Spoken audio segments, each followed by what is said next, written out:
I never thought I'd be the guy posting here, but after spending weeks reading other people's stories, I guess it's finally my turn. I'm 34, my wife is 32, and we've been together for almost 9 years, married for 6. Up until about a year ago, I would have described our marriage as stable. Not perfect, but solid. We argued like every couple, usually over stupid things like chores, money, or whose family we'd visit during holidays. Looking back now, I realize I was lying to myself. My wife has always had a sharp personality. She could be incredibly funny and charming around friends, but at home, she could switch in seconds. If something didn't go her way, she'd snap immediately. I spent years convincing myself that was just her communication style. I kept making excuses. The lying started small. She'd tell me she was working late. Then I'd notice she wasn't actually getting paid overtime. I'd ask about it, and she'd say I misunderstood. She'd claim she forgot to answer my texts because her phone died, yet I'd see she'd been active on social media during that exact time. Every conversation somehow ended with me apologizing. She had this unbelievable talent for twisting reality until I questioned my own memory. You never told me that. You're imagining things. Why are you always so paranoid? You seriously need therapy. At first I believed her. Then I started taking screenshots. Not because I wanted to catch her. Because I honestly thought maybe I was losing my mind. Around 8 months ago, she suddenly became obsessed with going to the gym. Nothing wrong with that. I even encouraged her. Except she'd spend 3 hours there. Sometimes 4. She bought expensive perfume she'd never worn before. Started dressing differently. Changed her phone password after 6 years of us knowing each other's codes. Turned notifications off. Took her phone into the bathroom. Even slept with it under her pillow. When I asked why, she'd laugh. You've become so insecure. I wanted to believe her. God, I wanted to believe her. One Friday, she told me she'd be staying overnight at her best friend's apartment because they planned a girls' movie night with wine. I smiled. Told her to have fun. The second she left, something didn't feel right. Call it intuition. Call it anxiety. Whatever it was, I couldn't shake it. Around midnight, I texted her. No reply. At 1:30 a.m., still nothing. At 3 a.m., my message wasn't even marked as delivered. The next morning, she came home acting completely normal. She smelled like men's cologne. Not a little. A lot. When I pointed it out, she laughed so hard I actually felt embarrassed. Oh my God. My friend's husband hugged everyone goodbye. You're seriously making something out of nothing. I apologized. Again. A week later, I bumped into her best friend at the grocery store. We chatted for a minute. Then she smiled and said something that made my stomach drop. So, did your wife enjoy the business conference? I froze. What conference? She looked confused. I thought she said she was traveling for work this weekend. I felt every ounce of blood leave my face. I didn't correct her. I just smiled. Oh yeah. Then I walked away. When I got back to my car, my hands were shaking so badly I couldn't unlock it. That night, I asked my wife how movie night went. She rolled her eyes. It was fine. I asked who was there. She listed 4 names, including the friend I'd just spoken to. She lied without hesitating, without blinking. That was the exact moment something broke inside me. I stopped asking questions. Instead, I started paying attention. And once I stopped believing every word she said, the lies started appearing everywhere. Once I stopped confronting her about every little inconsistency, everything became strangely clear. It's amazing how much you notice when you stop arguing and just watch. She'd leave the room to answer calls she'd never taken privately before. If I walked in, she'd immediately hang up. She started smiling at her phone in a way I hadn't seen in years. Not the smile she'd give me after a good day. It was different. Excited. Distracted. Like someone was making her feel alive again. One evening we were watching TV together when her phone buzzed on the coffee table. She lunged across the couch so fast, she nearly knocked over her drink. I laughed awkwardly and said, "Relax. I'm not trying to read your messages." She immediately snapped. "You always have to make everything weird." I hadn't even touched her phone. That reaction stayed with me. Over the next couple of weeks, she became colder. If I hugged her, she'd pull away after a second. If I asked about her day, she'd answer with one-word replies. If I suggested going out together, she'd suddenly be too tired. Yet somehow she always had plenty of energy to disappear for hours with friends. One Saturday, she claimed she was helping her sister move apartments. I offered to help. "No, it'll just be women." I don't want you getting in the way. A few hours later, I texted her sister to ask how the move was going. She replied almost instantly. What move? I stared at my screen for a full minute. I didn't answer. That night my wife came home exhausted, complaining about carrying boxes all day. She even complained that her back hurt. She described furniture she'd supposedly moved. Entire conversations that never happened. It wasn't just one lie anymore. She was building entire fictional days. I realized something that scared me more than the affair itself. She had become frighteningly good at lying. A month later, she accidentally left her smartwatch charging in the kitchen before leaving for work. I wasn't trying to spy, honestly, but while I was making coffee, I noticed message previews lighting up the screen.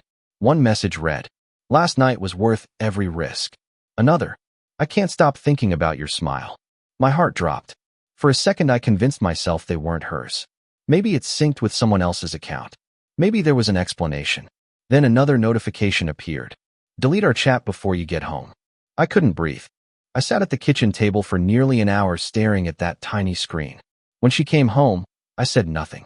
Not because I forgave her, because I wanted the truth before she had time to invent another story. Over the following week, I quietly gathered everything. Receipts from restaurants we'd never visited together. Hotel reward emails she forgot to archive. Location history that showed she hadn't been at the office on days she claimed she'd worked overtime. Screenshots, dates, times, everything. The worst part wasn't finding one affair. It was realizing there had probably been more than one. There were gaps that didn't make sense. Different names, different locations, different patterns. One evening, she casually mentioned a coworker named Eric who had supposedly transferred to another state months earlier. The next day, I found dinner receipts with Eric's name printed on the reservation. She hadn't even bothered to invent a new name. She just assumed I'd never notice. That's when I decided to confront her. I waited until Sunday evening. No distractions. No excuses. I laid every piece of evidence across the dining room table. She walked in carrying shopping bags, looked at the table, and immediately froze. For about 2 seconds. Then the performance began. "What is this?" I said nothing. She picked up the screenshots. "The messages are fake." I slid over the location history. "Your phone must be broken." I showed her the hotel confirmations. "They're for a coworker." I placed the restaurant receipts in front of her. "They're business meetings." Every answer came instantly.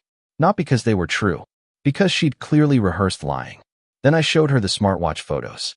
She stopped talking. For maybe 5 seconds. Then she laughed. Actually laughed. "So you spy on me now? That's the real problem here." I couldn't believe what I was hearing. I asked her one simple question.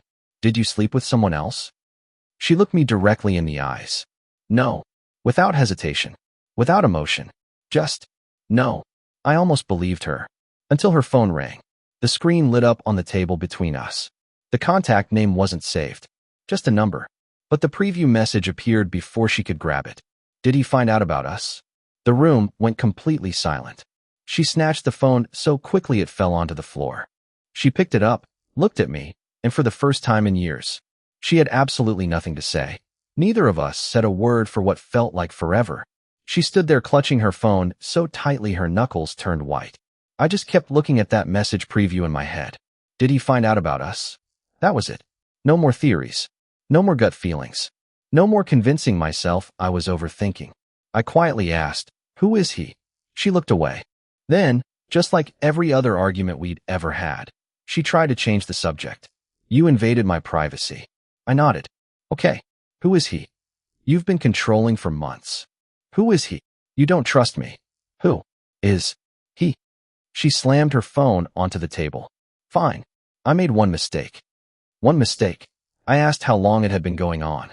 "A few weeks." I already knew that was another lie. I slid one of the hotel receipts toward her. "This is from 8 months ago." She looked at it, then at me, then back at the receipt. Without missing a beat, she said, "I forgot." "Forgot?" "You don't accidentally forget an affair that lasted nearly a year." So I kept asking questions. Every answer was different. First, she'd only kissed him. Then she'd spent one night with him. Then it had happened a few times. Then she admitted they'd been seeing each other regularly. Every 10 minutes, the story changed. The more she talked, the less I recognized the woman I'd married. Finally, I asked the question that had been haunting me. "Is there anyone else?" She immediately answered no. 5 minutes later, she admitted there had been another man before him. An hour after that, she admitted there might have been a couple. She couldn't even keep track anymore. That hurt more than I can explain. It wasn't just the cheating.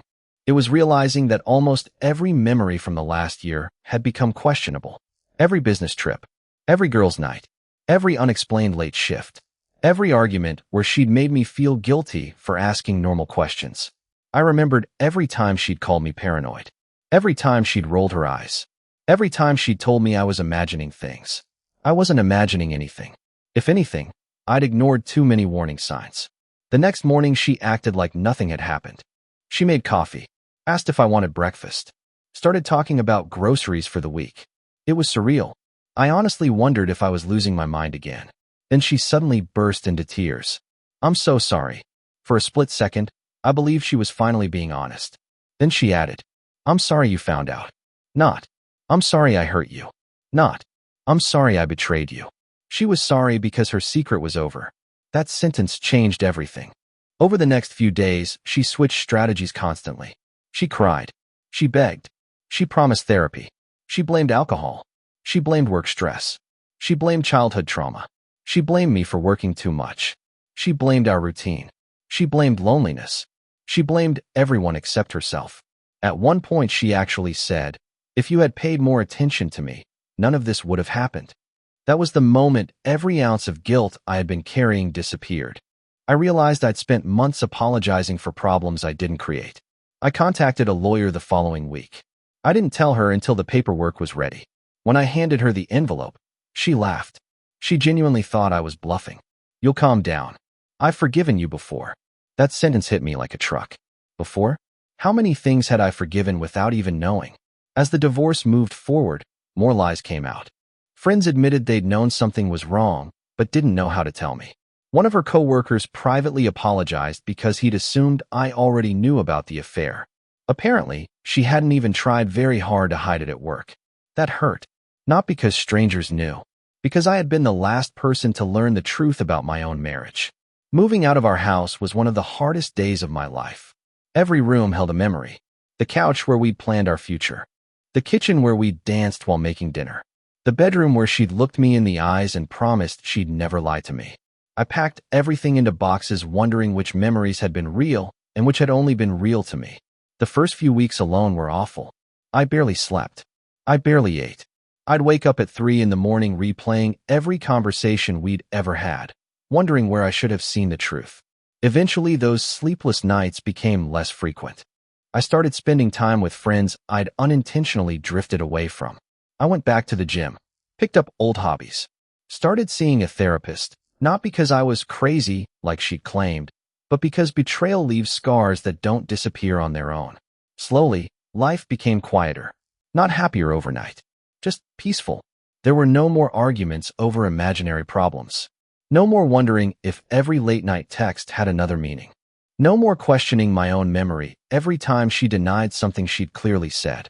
For the first time in years, I trusted my own judgment again. The divorce was finalized 8 months later. She sent me several messages afterward. Some apologized.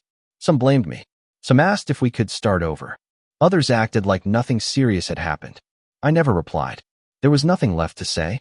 If anyone reading this is in a relationship where your partner constantly makes you question your own reality, don't ignore that feeling.